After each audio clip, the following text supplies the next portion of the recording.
এই আমার দেখেন না, আমি বলতে গেলে আমার মানে পরিবারের সবচেয়ে বড় লস প্রজেক্ট। হ্যাঁ, সবচেয়ে বড়। আমি মানে কোনোদিন পারি নাই যে নিজের বাবা মার মুখ উজ্জ্বল করতে।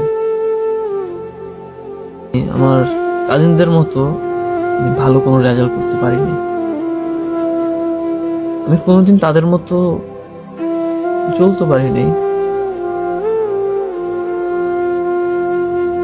আমার ফ্যামিলির মানুষ সবসময় বলে যে ওদের মতো চল, ওদের দেখে কিছু শিখ।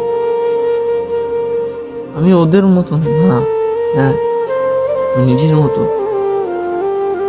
তবে তোমাদের কখনো জানতে ইচ্ছে হয়নি যে আমি কেন এরকম হয়ে গেছি।